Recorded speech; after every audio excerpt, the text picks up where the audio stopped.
Welcome to Spidell's Federal Tax Minute. I'm your host, Catherine Zidane. This week we're covering federal legislation that has been introduced to address the taxation of digital assets.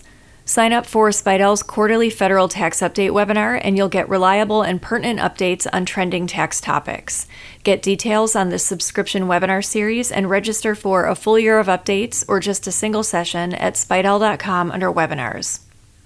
In the last few weeks, several bills have been introduced that, if enacted, would finally address many outstanding tax issues related to digital assets.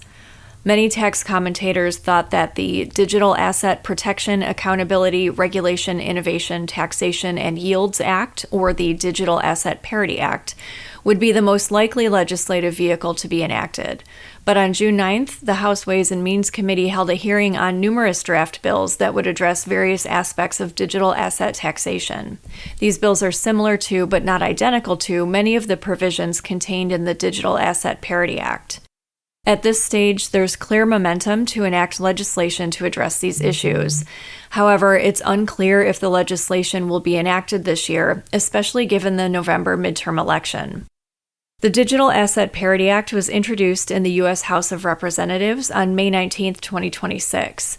Key provisions of the bill include, among other things, treating regulated dollar-pegged stablecoins like digital dollars rather than property, clarifying source of income rules for digital asset trading, applying wash sale and constructive sale rules to digital assets, allowing mark-to-market elections for digital asset traders and dealers, and creating an elective framework for staking and mining rewards, which would treat rewards as income while allowing deferral of taxation to address liquidity and phantom income concerns. The House Ways and Means Committee held a hearing on several bills addressing the taxation of digital assets. However, to date, no action has been taken on these bills. Here are a few being considered. The Less Tax Paperwork for Digital Asset Owners Act proposes to exclude gain or loss on regulated U.S. dollar stablecoins and digital assets used to pay a network fee, and create an election for a simplified accounting method for digital assets. The Tax Clarity for Mining and Staking Act proposes to treat newly minted digital assets as ordinary income, but allows taxpayers to elect to treat newly minted digital assets in a manner similar to self-created property. Allow grantor trusts that hold digital assets to receive staking rewards without jeopardizing their tax status, and limit deferrals on mining and staking elections to 5 years.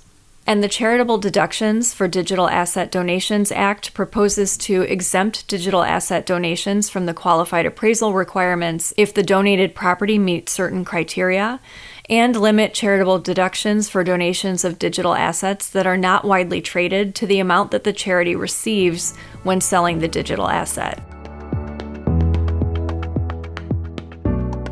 We covered this topic in a recent issue of Spidell's Federal Tax Letter, along with more details on the Digital Asset Parity Act and several other bills addressing the taxation of digital assets.